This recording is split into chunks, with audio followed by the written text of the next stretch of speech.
Invasion of Astro-Monster is kind of a weird one. Its messaging feels both feminist and anti-capitalist without ever really being one of those things in the end.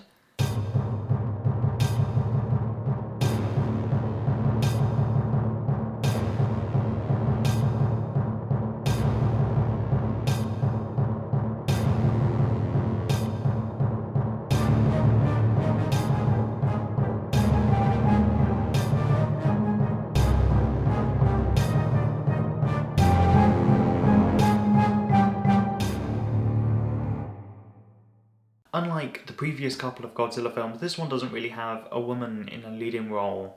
However, one of the core cast of characters is a man who has invented a rape whistle intended for protecting women that no one wants to buy. This device ends up being instrumental in taking down the aliens that are at the core of the story. Oh, and all of the aliens are men, by the way, or at least all of the important ones. I don't know how intentional it was that a rape alarm ends up, defeating a whole bunch of men, but it is there.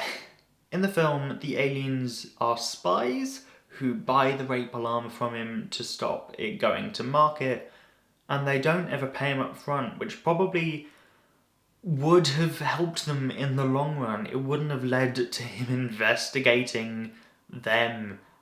Had they paid him, all of their problems would have gone away. It also seems weird that they would buy it to stop it from going to market when it doesn't seem like there were any other interested parties. Had they left it alone, no one would have cared. No one would have bought the rape alarm because apparently people in this universe just don't care about rape. On the monster side of things, the aliens are under attack from Gadora and need help from Godzilla and Rodan to beat him. They throw some rocks at Gadora and manage to scare him off, and Godzilla does this little dance that Ishiro Honda hates. I think it's all quite lovely. I mean, it's goofy as hell, but it's lovely. Gadora's lightning continues to be done really well here. I really like the practical lines of pyrotechnics on the ground that make it seem like Gadora's lightning is snaking across the ground and causing a path of destruction. It's neat. Then, psych, it turns out all the aliens really wanted was Godzilla and Rodan so that they could mind control them into taking over the Earth with Gadora. Why they asked humans for permission before taking them, I don't really know. It seems like they could have just mind controlled them there and then, but plot's got a plot. After the aliens are neutralized, which I will say is done quite boringly, Godzilla, Rodan and Gadora have a little scuffle, and that's the movie.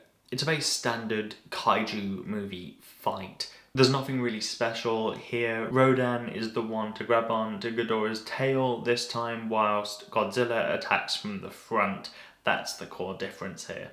The effects work feels very Thunderbirdsy, and I know I've mentioned that a lot, but I'm just going to keep mentioning it throughout the series until, I don't know, you watch Thunderbirds as well. There's lots of rockets, there's lots of rocks moving, and just generally lots of stuff moving slowly, mechanically. I'm a big Thunderbird stan, so this sort of thing is my bag, baby. It also very much makes sense that Thunderbirds is a big thing in Japan. This is very much their jam too. Again, it's one of those fun enough times, but the plot does not make any sense. It also has a rape alarm which saves the day, and I wish they went just a little bit further with that, probably by just adding a core woman to the cast. That would help this massively.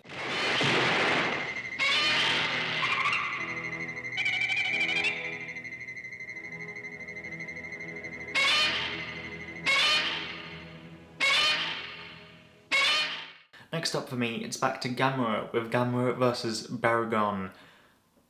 Join me if you want.